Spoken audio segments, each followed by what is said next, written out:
రాష్ట్ర అసెంబ్లీలో బడ్జెట్పై చర్చ సందర్భంగా అధికార కాంగ్రెస్ ప్రతిపక్ష బీఆర్ఎస్ సభ్యుల మధ్య వాడివేడి వాదనలు జరిగాయి. బీఆర్ఎస్ తరపున చర్చను ప్రారంభించిన కడియం శ్రీహరి ఎన్నికల సందర్భంగా కాంగ్రెస్ పార్టీ ఇచ్చిన హామీలకు అధికారంలోకి వచ్చిన తర్వాత కాంగ్రెస్ పాలకులు అనుసరిస్తున్న విధానాలకు సంబంధం లేదని విమర్శించారు. మేడిగడ్డ బ్యారేజీపై కాంగ్రెస్ పార్టీ చేస్తున్న రాద్ధాంతంపై కూడా ఆయన విమర్శలు చేశారు. అసెంబ్లీలో కడియం మాట్లాడుతుండగా కాంగ్రెస్ మంత్రులు ఎమ్మెల్యేలు అడుగడుగున అడ్డు తగిలారు. ఓ సందర్భంలో కాంగ్రెస్ ఎమ్మెల్యే రాజగోపాల్ రెడ్డి మాట్లాడుతూ కడియం గతంలో రాజయ్య నుంచి ఉప ముఖ్యమంత్రి పదవిని లాక్కున్నాడని విమర్శించారు.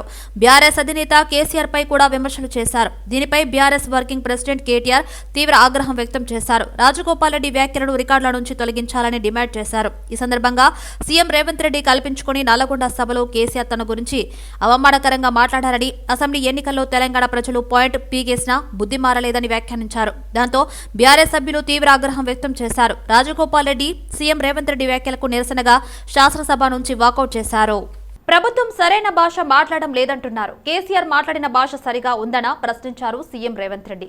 తప్పంతా కొత్త ప్రభుత్వానిదే అన్నట్టు కేసీఆర్ మాట్లాడారని అన్నారు. ఇప్పటికే కేసీఆర్ ప్యాంట్ ఊడదీశారని ఇప్పుడు చొక్కా లాగుతారని విమర్శించారు. ప్రాజెక్టులపై చర్చిద్దాం, ప్రతిపక్ష నాయకుడిని సభకు రమ్మనండి అని బీఆర్ఎస్ ఎమ్మెల్యేలకు సూచించారు. అవినీతి బయటపడుతుందని సభకు రాకుండా దాక్కుంటున్నారని రేవంత్ ఆరోపించారు. సాగునీటి ప్రాజెక్టులపై ప్రభుత్వం శ్వేతపత్రం విడుదల చేస్తుందన్నారు. మాజీ ముఖ్యమంత్రిగా 10 ఏళ్ళు పనిచేసి, కేంద్ర మంత్రిగా పనిచేసి, రాష్ట్ర మంత్రిగా పనిచేసి, శాసనసభ్యుడిగా పనిచేసి, పార్లమెంటుగా పనిచేసి, గొప్పలు చెప్పుకొని జబ్బలు జరుచుకునే ఉద్యమకారుని అనేట ఆయన ప్రధాన ప్రతిపక్ష పార్టీ హోదాలో ఉండి ఒక రాష్ట్ర ముఖ్యమంత్రిని పట్టుకొని ఏం బీకనిక పోయినావు అని అడిగితే, రా ఇప్పటికే ప్రజల్ని ప్యాంట్ ఊడబిక్కురు, ఉన్న అంగి చొక్కా కూడా ఊడబిక్తాం. ఇప్పటికే తెలంగాణ ప్రజలు మొన్న జరిగిన ఎన్నికలలో మీ పాయింట్ ఊడవీకిరు. ఇవాళ ఆ పాయింట్ ఊడవీకితే చెప్పుకునే దిక్కు లేక బొక్కబోర్ల పడితే బొక్కలు ఇరిగినాయి మీకు. అయినా మీ బుద్ధి మారలేదు. ఒక ముఖ్యమంత్రిని పట్టుకొని ఏం బీకనిక పోయినావని అడుగుతారా అధ్యక్ష? ఇది పద్ధత? ఈ రాష్ట్రం 4 కోట్ల ప్రజలు ఓట్లేసి గెలిపించిన ముఖ్యమంత్రిని పట్టుకొని ఏం బికనికమైనవని అంటారా? ఇందిరమ్మ రాజ్యం అంటే ఎమర్జెన్సీ మాత్రమే అన్న బీఆర్ఎస్ ఎమ్మెల్యే కడియంను అడ్డుకున్నారు మంత్రి పొన్నం ప్రభాకర్. దేశం ఏర్పడిన రోజు సూది తయారు చేసుకునే పరిస్థితి లేకుండేదన్నారు. కడియం బడ్జెట్ పై మాత్రమే మాట్లాడాలని, 10 ఏళ్లలో గత ప్రభుత్వం ఏమైనా చేసిందని ప్రశ్నించారు. అధ్యక్ష, గౌరవ సభ్యుడికి బడ్జెట్కు సంబంధించిన ఓటాన్ అకౌంట్ బడ్జెట్కు మళ్ళీ జవాబు చెప్పమని మీరు సమయం ఇచ్చారు. ఇది బాధ్యత, ఇది మన శాసనసభ వ్యవహారాలకు సంబంధించిన. కానీ వారు ఇందిరాగాంధీ గారు ఎమర్జెన్సీ, ఇది ఎజెండా కాదు కదా అధ్యక్ష. ఇలా వారు తెలుసు సమాజంలో ఇందిరాగాంధీ గారు ఇవాళ కూడా గ్రామీణ ప్రాంతాల్లో ముఖ్యంగా ఎస్సీ ఎస్టీ బీసీలకు ఒక దేవతలాగా ఇవాళ కూడా ఇందిరమ్మ పాలన అని ఊర్లలో పోతే జ్ఞాపకం చేసుకున్నారు. వారు కూడా తెలుసు ఊర్లలో పోతే ఇందిరమ్మ అని. ఇలా మన స్వతంత్రం వచ్చినాడు 1947లో ఈ దేశంలో గుండు సూది తయారు చేసుకుందాం అంటే కూడా మనకు పరిస్థితి లేదు అధ్యక్ష. మీకు తెలియదు కాదు కదా చరిత్రలో. ఇలా భారతదేశం ఎక్కడ స్థానంలో ఉన్నది అధ్యక్ష? ఇవాళ ఇంత పెద్ద ఎత్తున అభివృద్ధి జరిగితే, ఇంత పెద్ద జనాభాకు అనుగుణంగా అభివృద్ధి జరిగితే కూడా ఓపిక లేకుండా మీరు ఇలా మళ్ళీ 10 సంవత్సరాలు మనం అన్ని రకాల నీళ్లు నిధులు నియామకాలకు సంబంధించి ఏందన్నా నీళ్లు నిధులు నియామకాలను తెచ్చిన 10 సంవత్సరాల్లో ఇవాళ కూడా అనేక సమస్యలు. అట్లా ఇది నిరంతర ప్రక్రియ అభివృద్ధి. మేము చేసింది ఇవాళ మీరు తిరుగుతున్నా మీకు అవకాశం రావడానికి కారణమైన ఆర్టికల్ 3తో సహా అన్ని రకాల భారత ప్రభుత్వంలో ఆనాడు ఇందిరమ్మ, నెహ్రూ గారి పంచవర్ష ప్రణాళిక లేకపోయేది ఉంటే దేవాలయాలు, ఐఐటీలు, ఐఐఎంలు అనేకమైన కార్యక్రమాలు. ఆనాడు నెహ్రూ గారేమో ప్రాజెక్టులు అన్ని దేవాలయాలండి, అన్ని ప్రాజెక్టులు ఏటీఎం అని ప్రధానమంత్రి గారు అంటారు. అటువంటి పరిస్థితి మారిపోయి వాళ్ళు కూడా విమర్శ చేస్తారు అధ్యక్ష. కాబట్టి సబ్జెక్టు మీద వాళ్ళు మాట్లాడి దాని మీద వ్యవహారం చేయమని చెప్పి నేను గౌరవ సభను మమ్మల్ని కొత్త సభ్యులం దాన్ని అనవసరం తప్పు పట్టించేదానికి ఏదో చర్చ తీసుకుంటే బడ్జెట్ ఈ రాష్ట్ర ప్రయోజనం గురించి మాట్లాడితే బాగుంటుంది అధ్యక్ష. మంత్రులకు ఏమైనా అనుమానం ఉంటే బడ్జెట్ పుస్తకం చదువుకోవాలన్నారు ఎమ్మెల్యే కడియం శ్రీహరి. బడ్జెట్ పుస్తకం తయారు చేసేటప్పుడు సరి చేసుకోవాలన్నారు. అందరి కోసం కాదు, కొందరి కోసం చేస్తేందే కాంగ్రెస్ పార్టీ అన్నారు. ఒకవైపు లెక్కల్లో గత ప్రభుత్వాన్ని పొగడుతూ మరోవైపు బయట తిడుతున్నారని వెల్లడించారు. గత ప్రభుత్వం పాలన సరిగ్గా లేకపోతే తలసరి ఆదాయం ఎలా పెరుగుతుందన్నారు. అభివృద్ధి జరగకపోతే ఓట్ అండ్ అకౌంట్ బడ్జెటే 2,75,000 ఎలా పెడతారన్నారు. నేను బడ్జెట్ పేపర్లో ఉన్న రాజ్యాంగ పీఠికలను సూక్తులనే చదువుతున్నా. ఇది మా ప్రభాకర్ సోదరులు ప్రభాకర్ చూసినో లేదో బడ్జెట్ పేపర్లు ఇవన్నీ ఉన్నాయి. నేను బడ్జెట్ ప్రసంగంలో లేని చెప్పడం లేదు. బడ్జెట్ ప్రసంగంలో పొందుపరిచిన అంశాలపైన నేను మాట్లాడుతున్నా. అవుట్ ఆఫ్ ది కంటెక్స్ట్ నేను వెళ్ళడం లేదు. దయచేసి ఈ బుక్ చదవండి. నేను పేరాతో సహా చెప్తున్నా అధ్యక్ష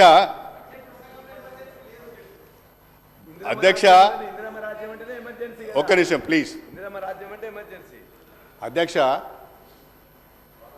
బడ్జెట్ ప్రసంగంలో వీటన్నిటిపైన చర్చ వస్తుంది, వీటన్నిటిపైన విమర్శ ఉంటుంది అనే ఆలోచనతోనే డాక్యుమెంట్ తయారు చేయాలి. డాక్యుమెంట్ తయారు చేసి మాకిచ్చి ఈ బడ్జెట్ అంతా డొల్లగా ఉన్నది, ఈ బడ్జెట్లో గొప్పగా చెప్పుకోవడానికి ఏం లేదు కాబట్టి ఇంత మసాలా దట్టిద్దాం, ఇంత దీనికి ఫ్లేవర్ యాడ్ చేద్దామని చెప్పి ఈ రాజ్యాంగ పీఠికలు సూక్తులు ఇస్తే ఇదంతా డొల్లనే, ఇదంతా ఒట్టిదే, ఈ సూక్తులు కూడా ఒట్టి అని చెప్పవలసిన అవసరం ఉంటుంది అధ్యక్ష. ప్రతిపక్షంగా మా బాధ్యత అది. మీరు చెప్పినవన్నీ యాక్సెప్ట్ చేస్తూ పోం కదా అధ్యక్ష. ఇంకా చెప్పేవి చాలా ఉన్నాయి. ఇప్పుడు ఉదాహరణకు ప్రభాకర్ గారు 2వ పేజ్ చూడండి. 2వ పేజీలో 3వ పేరా, కొందరి కోసం మాత్రమే అందరూ బతకాలి. అధికార పక్షం వారు అడగగానే మైకు ఇస్తున్నారని అసెంబ్లీలో ఎమ్మెల్యే కేటీఆర్ అన్నారు. మాజీ సీఎం కేసీఆర్ను ఉద్దేశించి ఇష్టానుసారంగా మాట్లాడుతున్నారన్నారు. ప్రాజెక్టులను ప్రజలకు ఉపయోగపడేలా బీఆర్ఎస్ కట్టిందని, కానీ కాంగ్రెస్ తప్పుడు ప్రచారం చేస్తుందన్నారు. ఎంతసేపు గత ప్రభుత్వం మీద దుష్ప్రచారం చేయడమే లక్ష్యంగా పెట్టుకున్నారని అన్నారు. మల్లన్న సాగర్ నుంచి వచ్చే కాలువ ద్వారా ఎప్పుడైతే కూడవెల్లిలోకి నీళ్ళు వచ్చినాయో, కూడవెల్లి వాగులోకి ఈరోజు ఏప్రిల్లో ఎర్రటి ఎండల్లో కూడా మా మిడ్మానేరు మా అప్పర్ మానేరు ఎండుతున్న మాట వాస్తవమా కాదా? మా కరీంనగర్ జిల్లా శాసనసభ్యులు వారికి తెలుసు అధ్యక్ష, శ్రీధర్ బాబు గారికి, పొన్నం ప్రభాకర్ గారికి. అందుకే ఆ బాధతోనే మేము చెప్పింది, గౌరవెల్లి అయినా, మలక్పేట్ రిజర్వాయర్ అయినా, అదేవిధంగా మా అప్పర్ మానేరు అయినా, స్థిరీకరించబడ్డ సింగూర్ అయినా, స్థిరీకరించబడ్డ నిజాం సాగర్ అయినా, ఎస్ఆర్ఎస్పి పునరుజ్జీవమైనా, ఇవన్నీ కూడా కాళేశ్వరం ద్వారా జరిగిన మాట వాస్తవం అధ్యక్ష. అందుకే గౌరవ మంత్రి గారిని, ప్రభాకర్ గారంటే నాకు గౌరవం, ఎందుకంటే ఉద్యమ సహచరుడు. ఆనాడు పార్లమెంట్లో వీరోచితంగా పోరాడింది కాబట్టి మా నాయకుడు కేసీఆర్ గారు కూడా కరీంనగర్లో, ఇక్కడ అక్కడ కాదు అధ్యక్ష, కరీంనగర్కి వచ్చే బహిరంగ సభలోనే వారిని అభినందించారు. కాబట్టి మాకు అట్లాంటి మంత్రి గారిని అగౌరవపరిచే కుసంస్కారం లేదు. కానీ మంత్రి గారు కూడా వాస్తవాలు చెప్పాలి అధ్యక్ష. గౌరవెల్లి పూర్తయిన మాట వాస్తవం, ఎన్జీటీ స్టే ఉన్న మాట వాస్తవం, మలక్పేట పూర్తయిన మాట వాస్తవం, ట్రయల్స్ జరిగిన మాట వాస్తవం. కాళేశ్వరంలో, ఇంత పెద్ద కాళేశ్వరంలో 3 బరాజులు, అదేవిధంగా 15 రిజర్వాయర్లు ఉండే కాళేశ్వరంలో ఒక్క బరాజులో 3-4 పిల్లర్లకు ఇబ్బంది జరిగితే దాన్ని రిపేర్ చేయండి. ఇప్పుడే మా గౌరవ పెద్దలు కడియం శ్రీహరి గారు డిమాండ్ చేసినారు, దాన్ని రిపేర్ చేయండి. రైతుల మీద కోపం పెంచుకోకండి. కేసీఆర్ గారి మీద కోపం ఉంటే, రాజకీయంగా ప్రయోజనం కావాలనుకుంటే ప్రయత్నం చేయండి, కానీ ఆ ప్రాంత రైతాంగం పట్ల కక్ష కట్టవద్దు. నింపండి, మేడిగడ్డ నింపండి, కాళేశ్వరంలో పంపింగ్ స్టార్ట్ చేయండి. వాళ్ళ 5,000 క్యూసెక్ల నీళ్లు కిందికి పోతున్నాయి. ఇది ప్రతి ఒక్కరూ తమ మాతృభాషను రక్షించుకోవాలని, ఇంగ్లీష్ పై మోజు ఉండాలి, కానీ తమ మాతృభాషను చంపుకోకూడదని, అందరూ తల్లిదండ్రులు తమ పిల్లలకు మాతృభాషను విధిగా నేర్పించి మాతృభాషను రక్షించుకోవాలని కేంద్ర మంత్రి కిషన్ రెడ్డి తెలిపారు. వసంత పంచమి పర్వదినాన్ని పురస్కరించుకుని అంబర్పేటలోని మహంకాళి ఆలయంలో కేంద్ర మంత్రి కిషన్ రెడ్డి ప్రత్యేక పూజలు నిర్వహించారు. ప్రతి ఒక్కరూ తమ మాతృభాషను రక్షించుకోవాలని, ప్రతి తల్లిదండ్రులు తమ బిడ్డలకు మాతృభాషను నేర్పించాలన్నారు కేంద్ర మంత్రి కిషన్ రెడ్డి. ఇతర భాషలపై మోజు పంచుకోవాలి తప్ప తమ మాతృభాషను చంపుకోకూడదని కేంద్ర మంత్రి కిషన్ రెడ్డి తెలిపారు. ఆ దిశగా కేంద్ర ప్రభుత్వం మన దేశంలో ఇప్పటికీ కొన్ని ప్రాంతాల్లో నిరక్షరాస్యత ఇంకా నెలకొని ఉన్నదని, కేంద్ర రాష్ట్ర ప్రభుత్వాలు, సామాజిక సంస్థలు ప్రతి ఒక్కరూ కలిసికట్టుగా దేశంలో నిరక్షరాస్యతను పారిద్రోలి అక్షరాస్యతను పెంచడానికి కృషి చేయాలని పిలుపునిచ్చారు. ఇదే సమయంలో కేంద్రంలోని మోదీ ప్రభుత్వం ఒక నూతన విద్యా విధానాన్ని ప్రవేశపెట్టిందని, అందులో ప్రాంతీయ భాషలకు కూడా ప్రాధాన్యాన్ని కల్పించడం జరిగిందని, ఎవరైనా తమకు నచ్చిన మాతృభాషలో చదువుకోవచ్చు, పరీక్షలను రాయవచ్చని తెలిపారు. ఇంకా కొన్ని ప్రాంతాల్లో నిరక్షరాస్యులు ఉన్నారు.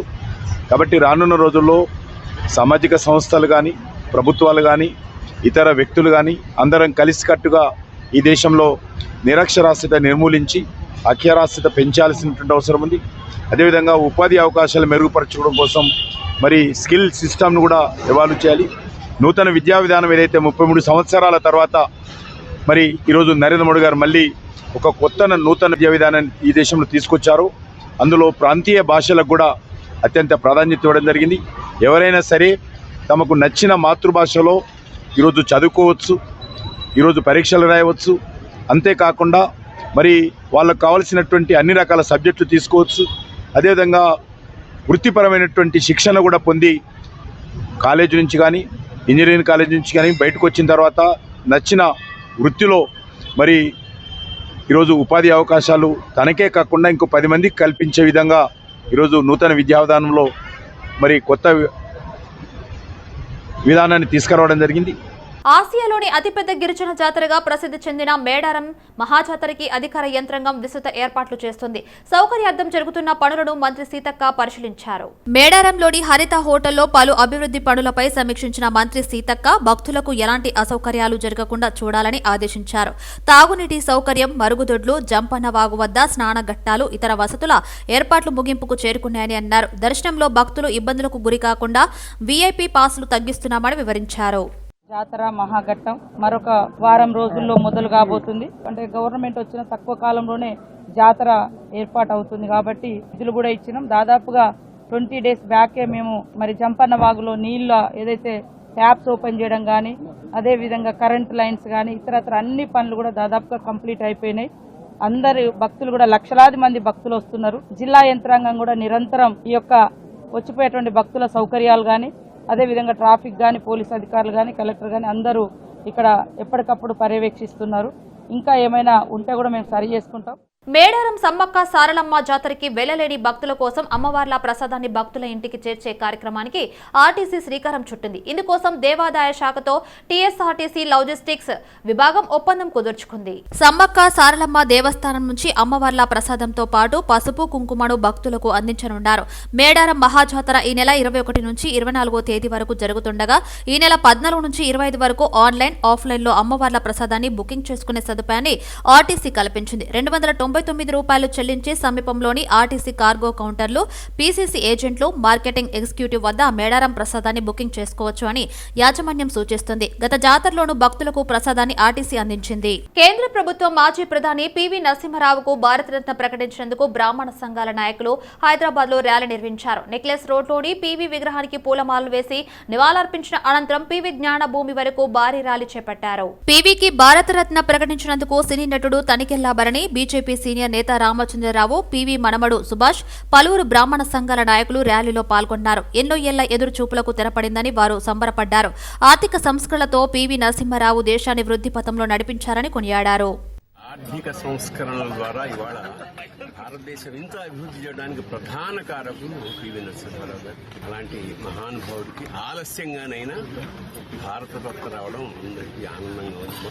ఆయన ప్రధానమంత్రి అయినా చివరి వరకు సాహితీ పరిమళాలు మాత్రం వదలలేదు.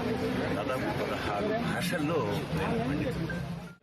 కీర్తిశేషులు పివి నరసింహారావు గారికి భారతరత్న రావడం, అది కూడా నరేంద్ర మోదీ గారి నాయకత్వంలో అందరికీ ఒక కాన్ఫిడెన్స్ కూడా రావడం జరిగింది. మోదీ హేతో మున్కిన్ అని చెప్పి అనేకమైన అభివృద్ధి కార్యక్రమాలు చేసి మరి సమాజానికి చైతన్యవంతం చేసిన మహానుభావుల్లో పివి నరసింహారావు గారు. నరేంద్ర మోదీ గారి ఒక ప్రభుత్వము 5గురి యొక్క గొప్ప భారతదేశంలో వ్యక్తులకు భారతరత్న ఇవ్వటానికి నిర్ణయాన్ని మేము స్వాగతిస్తా ఉన్నాం.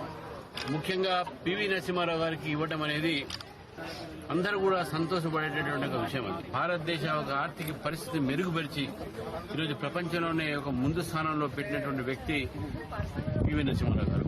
ఈరోజు వారికి భారతరత్న ఇవ్వడంలో నిజంగా న్యాయం జరిగిందని చెప్పేసి కూడా మేము భావిస్తా ఉన్నాం.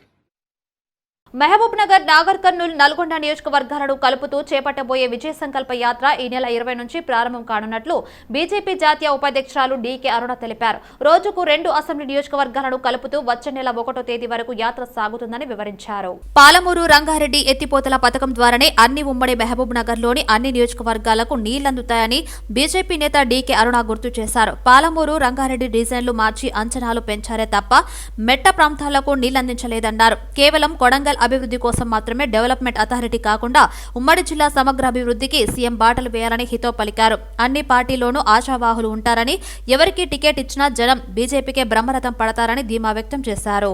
400కు పైగా వాళ్ళు హామీలు ఇచ్చినారు తెలంగాణ ప్రజలకి. ఆ హామీల అమలు విషయం అంతా కూడా పక్కన పెట్టి అసెంబ్లీలో ప్రజల యొక్క సమస్యలపైన చర్చించకుండా కేవలం బీఆర్ఎస్ పార్టీ, కాంగ్రెస్ పార్టీ కృష్ణానది నీళ్ళ మీద రాజకీయం చేస్తూ వాళ్ళు పోటీపడి ప్రజల దృష్టిని ఈ యొక్క పథకాల వైపు నుంచి మరలించేటటువంటి ప్రయత్నం చేస్తూ ఉన్నారు. వారు ఇచ్చినటువంటి హామీలను నెరవేర్చేటటువంటి విషయంలో వాటిని పక్కదారి పట్టించేటటువంటి ప్రయత్నం చేస్తూ ఉన్నారు. కొల్లాపూర్ నియోజకవర్గ ప్రజానికానికి సింగోటం రాముగా పరిచయం ఉన్న వ్యక్తి రాము అని బీజేపీ నేత ఈటల రాజేందర్ అన్నారు.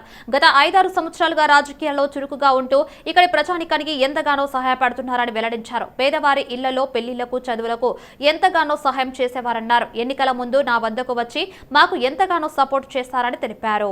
బీజేపీ అభ్యర్థి సుధాకర్ రావును నిలబెడితే ఆయనను గెలిపించడానికి సహాయం చేస్తానని రాము చెప్పారని ఈటల అన్నారు.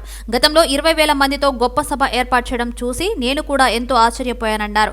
సమయం లేకపోయినా హెలికాప్టర్లో ఆ సభకు రావడం జరిగిందన్నారు. ఎంతగానో పేరు పొందిన రాము హత్యకు గురికావడం చాలా బాధాకరమన్నారు. అతి తక్కువ కాలంలో ప్రజల హృదయాలలో చోటు సంపాదించుకున్నారన్నారు. ఇలాంటి వ్యక్తిని హైదరాబాద్ లో హత్య చేయడానికి గల కోణాలేమిటో తెలుసుకునే ప్రయత్నం స్వయంగా చేస్తానన్నారు.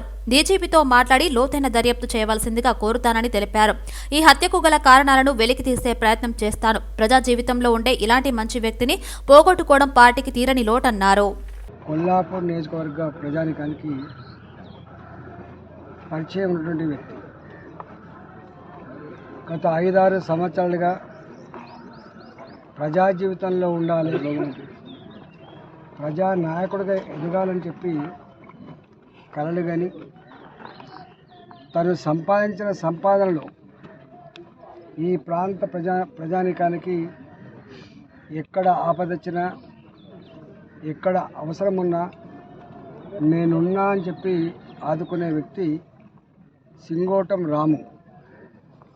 పేదవాళ్ళు ఇల్లు కట్టుకుంటున్నప్పుడు, పేదవాళ్ళ ఇళ్లల్లో పిల్లలు చదువుకుంటప్పుడు, పేదవాళ్ళ ఇళ్లల్లో పెళ్లి లేనప్పుడు సహాయం అందించి ఆదుకున్న వ్యక్తి పుట్ట రాము.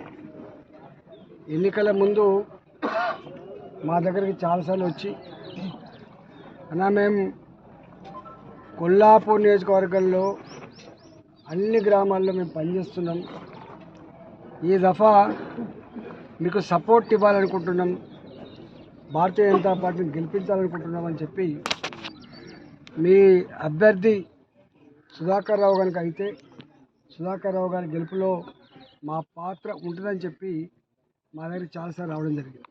వచ్చే గ్రామ పంచాయతీ ఎన్నికల్లో అన్ని స్థానాలను కాంగ్రెస్ పార్టీయే కైవసం చేసుకునేలా కష్టపడాలని సూచించారు మహేశ్వరం నియోజకవర్గం కాంగ్రెస్ ఇన్ఛార్జి కిచ్చెన్నగారి లక్ష్మారెడ్డి. ఇవాళ మహేశ్వరం మండలం అధ్యక్షుడు కాకి ఈశ్వర్, మాజీ ఎంపీపీ రఘురామారెడ్డి ఆధ్వర్యంలో భారీ సంఖ్యలో కేఎల్ఆర్ తక్కుగూడ నివాసంలో కాంగ్రెస్ లో చేరారు. బీజేపీకి దిక్కు లేదు, బీఆర్ఎస్ కు అధికారం లేదన్నారు కిచ్చెన్నగారి లక్ష్మారెడ్డి. కాబట్టి ముఖ్య నాయకులు హస్తం పార్టీకి రావాలని పిలుపునిచ్చారు. వచ్చే పార్లమెంటు ఎన్నికల్లో చేవెళ్ల ఎంపీ స్థానం ఖచ్చితంగా గెలిచి సోనియా గాంధీకి బహుమతి ఇస్తామన్నారు కేఎల్ఆర్.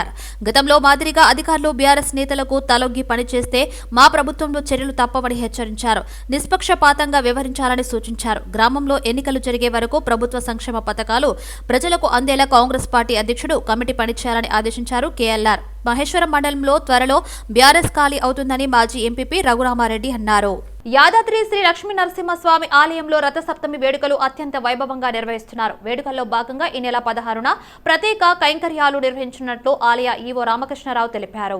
శుక్రవారం ఉదయం 6:40 స్వామి అమ్మవారు అలంకృతులై సూర్యప్రభ వాహనంపై యాదాద్రి తిరువీధిలో ఊరేగుతారు. ఆలయ తూర్పు రాజగోపురం వద్ద చతుర్వేద పారాయణం, రథసప్తమి విశిష్టతను వివరిస్తారు. అదే రోజు రాత్రి స్వర్ణ రథోత్సవం నిర్వహిస్తామని ఈవో రామకృష్ణరావు వెల్లడించారు. యాదాద్రి ఆలయ పునర్నిర్మాణం తర్వాత రెండోసారి రథసప్తమి వేడుకలు జరుపుతున్నట్లు అధికారులు వివరించారు. ప్రేమికుల రోజును నిరసిస్తూ పుల్వామా ఉగ్రవాద ఘటనలో అమర జవాన్ల ఆత్మ బలిదానాలు మర్చిపోలేనిదని వీహెచ్పీ నేతలు నివాళులర్పించారు. వాలంటైన్స్ డే గ్రీటింగ్ కార్డులను దహనం చేశారు. భారతమాత ముద్దు బిడ్డల వీర సైనికులు వీర మరణం పొందిన రోజు కావడంతో దేశం కోసం ప్రాణాలర్పించిన అమరవీరుల ప్రాణత్యాగాలు గుర్తు చేస్తూ బజరంగ్ దళ్ జిల్లా అధ్యక్షుడు మహేష్ యాదవ్ ఆధ్వర్యంలో దిల్సుఖ్ నగర్ రాజీవ్ చౌక్ వద్ద వీహెచ్పీ బజరంగ్ దళ్ నేతలు వాలంటైన్స్ డే గ్రీటింగ్ కార్డులు, వాలంటైన్స్ డే దిష్టిబొమ్మలను దహనం చేశారు. ప్రేమికుల దినోత్సవాన్ని పురస్కరించుకుని ఫిబ్రవరి 14వ తేదీన అమర జవాన్ దివాస్ గా ప్రకటించాలని మహేష్ యాదవ్ డిమాండ్ చేశారు. పుల్వామాలో 40 మందికి పైగా సైనికులు ప్రాణత్యాగం చేశారని వారిని స్ఫూర్తిగా తీసుకోవాలని కోరారు. నిరసనగా ఈ వాలంటైన్స్ డే జరుపుకోవద్దు, మన దేశ సంస్కృతి అనే ఒక నినాదంతో ఈరోజు బజరంగ్ దళ్ ఒక ర్యాలీ లాగా వచ్చి ఈ విదేశీ గ్రీటింగ్ కార్డుని తగలబెట్టడం జరిగింది. విదేశీ సంస్కృతి వద్దు, మనకి భారతదేశం ఎంత పవిత్రమైంది అందరూ తెలుసు. అదే సంస్కృతితోని మనం ఉండాలని చెప్పి ప్రతి ఒక్క ప్రేమికులకి మేము హెచ్చరిస్తున్నాం. మనం యువతకి లవ్ అనేది కామన్, కానీ మేము లవ్కి మేము ఎటువంటిది కాదు. ఈ కల్చర్ అనేది విదేశీ సంస్కృతిని మొత్తం అంతా పార్క్లలో, రూమ్లలో ఎక్కడ పడితే అక్కడ వాళ్ళు నీచంగా ప్రవేశిస్తారు. కాబట్టి మేము దీని ప్రోగ్రాం చేస్తున్నాము. బజరంగ్ దళ్ ఎప్పుడూ లవ్కి అంటి కాదు, కానీ ఈ సంస్కృతి ఏదైతే ఉందో దాన్ని గౌరవించాలని చెప్పేసి వివేకానంద జిల్లా బజరంగ్ దళ్ పిలుపునిచ్చి ఫిబ్రవరి 14 ప్రేమికుల రోజును బ్యాన్ చేయాలని బజరంగ్ దళ్ కార్యకర్తలు నిరసన తెలిపారు. కోటి ఆంధ్ర బ్యాంకు వద్ద వీర జవాన్లకు నివాళులర్పించారు. పుల్వామాలో మృతి చెందిన జవాన్లకు నివాళులర్పించారు. బజరంగ్ దళ్ నుండి పిలుపునివ్వడం జరిగింది. అట్లనే తెలంగాణ రాష్ట్రంలో నలుమూలల ప్రతి గ్రామంలో, ప్రతి పట్టణంలో శ్రద్ధాంజలి కార్యక్రమం నిర్వహిస్తూ ఉన్నారు. ఎవరైతే పబ్బులో కానీ, రిసార్ట్లో కానీ, షాపింగ్ మాల్స్లో కానీ వాలంటీర్ పేరుతో కార్యక్రమాన్ని నిర్వహిస్తే గతంలో మేము అడ్డుకున్నట్లే ఈసారి కూడా ఖచ్చితంగా అడ్డుకుంటాము. గతంలో మేము మీడియా ద్వారా లేదా ప్రత్యక్షంగా కూడా మీకు తెలియజేశాము. అదే రకంగా మీరు నిర్వహిస్తే ఖచ్చితంగా అడ్డుకుంటాము. మా కార్యకర్తలు కూడా అందరికీ చెప్పడం జరిగింది. వాళ్ళు ఎక్కడైతే నిర్వహిస్తారో అక్కడ కార్యకర్తలు ఉన్నారు. కొన్ని హైదరాబాద్ చుట్టుపక్కల కొన్ని పబ్బులో, రిసార్ట్లో చేస్తున్నారని కూడా వార్త వచ్చింది. అక్కడ కార్యకర్తలు కూడా పంపించడం జరుగుతుంది. ఈ దేనికైనా వెనకాడగా ఏమో మేము ఖచ్చితంగా అడ్డుకుపోయి దేశం గురించి ఏం వ్యతిరేకంగా మాట్లాడితే దాన్ని సక్రమంగా చేయడానికి దేనికైనా రెడీ, ఏం చేయడానికైనా కూడా బజరంగ్ దళ్ సిద్ధంగా ఉందని కూడా మేము తెలియజేస్తా ఉన్నాం. కొంతమంది సోకాల్డ్ ప్రేమికుల రోజు వాళ్ళ హక్కులను హరిస్తున్నారా అని ఇష్టం వచ్చిన సోకాల్డ్ కొంతమంది మాట్లాడుతూ ఉన్నారు. నేను ఒకటే ప్రశ్నిస్తూ ఉన్నాను, ఈరోజు దేశం గురించి అమరులైనటువంటి వాళ్ళకి శ్రద్ధాంజలి ఘటిస్తావా? విచ్చలవిడితనానికి ప్రేరేపణ చేస్తున్నటువంటి యువకులను, పక్కదారి పట్టించేటువంటి యువకులను పాడు చేయడానికి నువ్వు వాలంటీర్ను ఎంకరేజ్ చేస్తావని కూడా మేము ప్రశ్నిస్తాం. కొత్తకోట నందు ముకుంద జ్యువెలర్స్ నూతన బ్రాంచ్ ను కుటుంబ సభ్యులతో మేనేజింగ్ డైరెక్టర్ నరసింహారెడ్డి ప్రారంభించారు. నూతన బ్రాంచ్ సందర్భంగా ఎన్నో ఆఫర్లు కస్టమర్లకు అందుబాటులోకి తీసుకొచ్చామని, ఎంత బంగారం కొంటే అంత వెండి ఉచితం, అలాగే మేకింగ్ చార్జెస్ లేవు అనే విషయాన్ని తెలిపారు. గతంలో కేపీహెచ్పీ ఖమ్మంలో తమ బ్రాంచ్ ను ప్రారంభించామని, ఊహించిన దానికంటే ఎక్కువ సక్సెస్ కావడంతో కొత్తపేటలో మరో నూతన బ్రాంచ్ ను ప్రారంభించడం జరిగిందని సంస్థ ఎండీ నరసింహారెడ్డి తెలిపారు. మమ్మల్ని ప్రోత్సహిస్తున్న కస్టమర్లకు కృతజ్ఞతలు తెలిపారు. మన ముకుంద జ్యువెలర్స్ కొత్తపేట బ్రాంచ్ కి వాళ్ళ గ్రాండ్ లాంచ్ అయ్యిందండి. సో 1 year అయింది మన ఈ ముకుంద జ్యువెలర్స్ జర్నీ స్టార్ట్ అయ్యి. సో అదే కాన్సెప్ట్తో factory outlet VA, lowest VA 2 to 12% అంతే, with zero making charges. So మంచి రెస్పాన్స్ వచ్చింది. 1 year ఆఫ్ టైంలో కుకట్పల్లి బ్రాంచ్ మాది one of the most top running stores అనమాట. సో అదే ఉత్సాహంతో ఇప్పుడు మళ్ళీ ఖమ్మంలో ఓపెన్ చేసాము. ఇప్పుడు కొత్తగా కొత్తపేటలో వచ్చాము. సో ఈ సైడ్ ఆఫ్ ద హైదరాబాద్ కూడా అందుబాటులో ఉండాలని ఒకే ఒక రీజన్తో వచ్చాము. So same factory outlet concept, light weight jewellery, low wastages, zero making charges. So ఇంకా మంచి రెస్పాన్స్ ఉంది social media, digital media. So ఇలానే కొనసాగాలని, ఇంకా ఇంకా మళ్ళీ కలవాలని కోరుకుంటున్నాం. So thank you so much. And also అందరు ఈ మీడియా వాళ్ళకి ఎక్స్క్లూజివ్ లైట్ వెయిట్ ఉంటుంది and lowest VA charges 2 to 12% only. మీరు చూసిన 12 కంటే ఎక్కువ ఉండదు. And zero making charges on gold jewellery. మళ్ళీ మనకి సిల్వర్ జ్యువెలరీ వచ్చేసి చాలా పెద్ద సెక్షన్తో వచ్చాము. 70% exchange value on silver jewellery and silver మీద no making, no wastage. So అన్నిటి మీద తక్కువ బడ్జెట్ ఫ్రెండ్లీ కలెక్షన్తో low pricing, light weight, so that అందరు not only middle class, upper middle class అన్ని తర క్రౌడ్ వాళ్ళకి అందగలగాలని ఈ మా ప్రయత్నం. మంగళవారం అర్ధరాత్రి రోడ్డు ప్రమాదంలో బైక్ పై వెళ్తున్న సీఐ దుర్మరణం చెందారు. హైదరాబాద్ లోని ఎల్బీ నగర్ లో ఘటన జరిగింది. యూటర్న్ తీసుకుని రాంగ్ రూట్ లో వెళుతున్న కారు బైక్ ను ఢీకొట్టింది. దీంతో బైక్ పై ప్రయాణిస్తున్న excise police station CI Sadiq Ali మృతి చెందారు. ఘటనలో Narayanguda excise police station SI కాజావలికి గాయాలయ్యాయి. హైదరాబాద్ లో మంగళవారం అర్ధరాత్రి జరిగిన రోడ్డు ప్రమాదంలో ఓ సీఐ మరణించగా ఎస్ఐ గాయాల పాలయ్యారు. ఎల్బీ నగర్ లో ఓ కారు యూటర్న్ తీసుకుని రాంగ్ రూట్ లో వెళ్తూ ఎదురుగా వస్తున్న బైక్ ను ఢీకొట్టింది. ఈ ఘటనలో బైక్ పై ప్రయాణిస్తున్న సీఐ సాదిక్ అలీ మృతి చెందారు. ఎస్ఐ కాజావలి మొహినుద్దీన్ గాయాల పాలయ్యారు. Sadiq Ali Charminar excise police station లో పనిచేస్తుండగా Khajavali Narayanguda excise police station లో చేస్తున్నారు. మలక్పేట క్వార్టర్స్ లో ఉండే వీరిద్దరూ మంగళవారం సాయంత్రం ఓ ఫంక్షన్ కు వెళ్లి తిరిగొస్తుండగా ఈ ప్రమాదం జరిగింది. ప్రమాదానికి కారణమైన కారు వినూషా శెట్టి అనే పేరుపై రిజిస్టర్ అయి ఉన్నట్టు పోలీసులు గుర్తించారు. కారుపై ఓవర్ స్పీడ్, డేంజర్ డ్రైవింగ్ చలాన్లు కూడా ఉన్నాయి. ప్రమాదం జరిగాక నిందితులు కారుతో సహా పారిపోయారు. ప్రేమికుల రోజు సందర్భంగా రామ్ చరణ్ సతీమణి ఉపాసన ఓ అరుదైన ఫోటోను ట్వీట్ చేశారు. 11 ఏళ్ల ప్రేమకు ప్రతిరూపం అంటూ సింబాలిక్ గా తన భర్త కూతురు చేతిలో చేయి వేసి ఫోటో దిగారు. మెగా ఫ్యామిలీ అభిమానుల కోసం ఈ ఫోటోను సోషల్ మీడియాలో పంచుకున్నారు. తల్లిదండ్రుల చేతుల్లో క్లింకారా చిట్టి చేతిని చూసి అభిమానులు సంతోషం వ్యక్తం చేస్తున్నారు. లవ్లీ కపుల్ అంటూ కామెంట్లు పెడుతున్నారు. Apollo hospital co founder doctor Pratap Reddy మనవరాలు ఉపాసన మెగా హీరో రామ్ చరణ్ బాల్య స్నేహితులు దాదాపు 5 ఏళ్ల పాటు ప్రేమించుకుని పెద్దల అంగీకారంతో వివాహం చేసుకున్నారు. ఇండస్ట్రీతో సంబంధం లేకుండా ఎంటర్ప్రెన్యూర్ గా రాణిస్తూనే సేవా కార్యక్రమాలు కొనసాగిస్తూ ఉపాసన ప్రత్యేకంగా గుర్తింపు తెచ్చుకున్నారు. సోషల్ మీడియాలో యాక్టివ్ గా ఉంటూ మెగా ఫ్యామిలీ అభిమానులతో నిత్యం టచ్ లో ఉంటారు. ఈ దంపతులకు 11 ఏళ్ల నిరీక్షణ తర్వాత కూతురు పుట్టింది. తన ముద్దులని మనవరాలికి మెగాస్టార్ చిరంజీవి క్లీన్ కారా అంటూ నామకరణం చేశారు.